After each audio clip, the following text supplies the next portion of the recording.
May naging kaklase ako nung college, may saltek. Yung talagang alam mong may sabit, sinama sa batch namin. So okay lang, pare-pareho din. Hindi kami magkakilala pero magkaklase kami. One time, dinayo niya yung tinatambayan namin pag wala kaming klase. Umupo siya sa tabi ko. Sabi niya, ako nga pala si magkaklase tayo sa photography. Anong pangalan mo? Weirdo talaga ako kausap. Baliw-baliwan. Sabi ko, marami na akong kaibigang oso. Anong kailangan mo? Sabi niya, gusto sana kitang i-recruit. Meron kaming sorority. Fourth year college na ako noon. Konting kembot na lang, gagraduate na. Sabi ko, kung nilapitan mo ako nung first year ako, hindi pa rin ako sasali sa kulto nyo. Pero kung sakaling sasali ako ngayon, ano namang mapapala ko? Sabi niya, bibigyan ka namin ng proteksyon. Proteksyon saan? Sa laman lupa at maligno?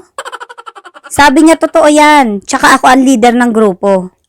So anong ginagawa niyo sa sorority niyo? Simple lang, ginagawa nila yung sinasabi ko. Kung sasali ako, anong papagawa mo sa akin? Ayun pala, meron siyang maitim na pagdanasa dun sa kaibigan naming mascom din. Sabi niya, di ba kaibigan mo si Brian? Iniiwasan ako Sabihin mo magkaibigan tayo, kitain natin siya pagtapos ng klase. Di kinutuban ako ngayon na baka yung sorority nila hubad sa lawalgang. Tapos yung pangalan ng grupo, Krung Krung and Company.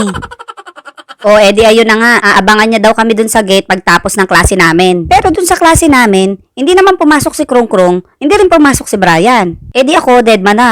Saka di naman ako parte ng kulto nila, no? Pakialam ko sa mga salawal nila.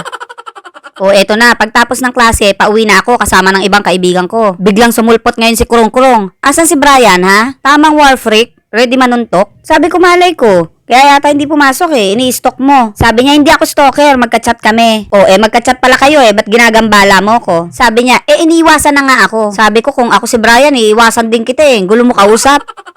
Sabi niya, baka nakakalimutan mong parte ka na ng grupo, kaya kailangan mong gawin to. Sabi ko, anong grupo? Hindi ko nga alam yung grupo nyo. Sex bomb ba kayo o yung bumubo kayong bulaklak? Pasample nga.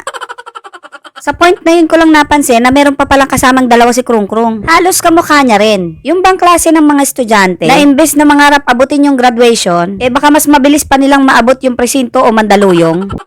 Sa puntong yun, sumasakit na talaga yung ulo ko. Una, kasi gabi na, tapos maghapon pa yung klase ko. Nagugutom na rin ako. Sa kahalatang-halatang pinagtatawanan na ako ng mga kaibigan ko. Ikaw ba naman, abangan ng leader ng sorority, nakala mo 6-footer, porto lang naman.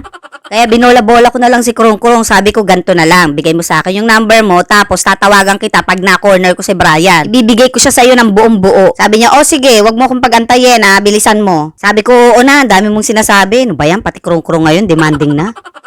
Sabi ko, hayaan mo, irereto kita. Mula nun, iniwas-iwasan ko na si Krung Krung. Panay na yung tago ko. Minsan nahanap niya ako, panay naman ang habol niya. Minsan sa sobrang karipas ko, para akong pedestrian na hinahabol ng taong grasa.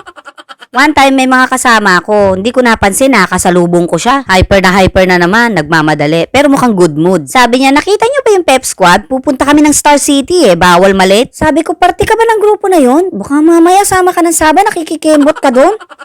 Sabi niya, ikaw talaga pala biro. Sabi ko, hindi ako nagbibiro. Pero anong oras ba yung usapan nyo? Sabi niya, ngayon na. Pero bakit wala pa sila dito? Sabi mo, bawal malate. Sila ngayon ang late. Sila ngayon ang iwanan mo.